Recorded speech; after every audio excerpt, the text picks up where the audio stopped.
Dowry. So basically dowry के बहुत सारे फॉर्म्स हैं इंडिया में। And now days what the tradition is कि पहले तो लोग कैश लेते थे, घर का सामान लेते थे एंड व्हाट नॉट।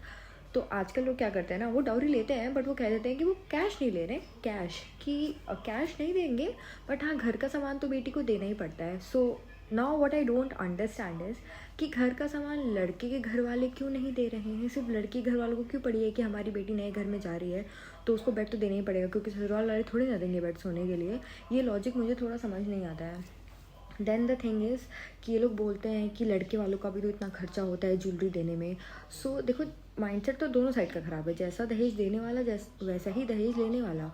तो अगर इसी माइंडसेट से चलना है तो क्या जो लड़के के घर वाले जो ज्वेलरी लड़की को देते हैं शादी में, तो क्या अगर लड़की के घर में कभी प्रॉब्लम आती है तो क्या वो सारी ज्वेलरी बेच सकती है? It's she allowed? अगर इट्स शी अलाउड तो वेरी वेल।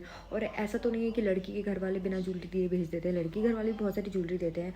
सो बेसिकली ना डाउरी के बहुत सारे ऐसे फॉर्म्स हैं। सो सपोज़ अगर मेरा बॉयफ्रेंड है और वो मेरे से डाउरी नहीं ले रहा है, तो मेरे खुद के घर वाले, मतलब मेरे जो रिलेटिव्स हैं, वो आके उसकी बहुत ज़्यादा तारीफ़ करेंगे, हे भगवान वो डाउरी नहीं ले रहा है, कितना अच्छा लड़का है। और फिर वो मेरे पापा को शेम करेंगे कि तुम अपनी साइड से भी कुछ नहीं दे रहे हो, भाई तुम तो बहुत ही गलत कर रहे हो, मतलब ये कैसे कर दिया आपको अपनी इज्जत का ख्याल नहीं है, आप कुछ नहीं दोगे अपनी लड़की को।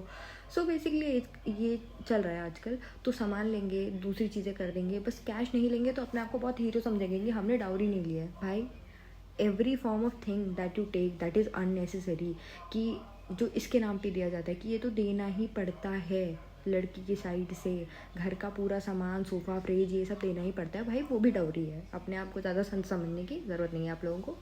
Okay bye. तो और लड़कियों, don't let your father do this, don't let your man do this to yourself. मतलब दो भी मत, लो भी मत अपने, बस। हाँ ओके बाय।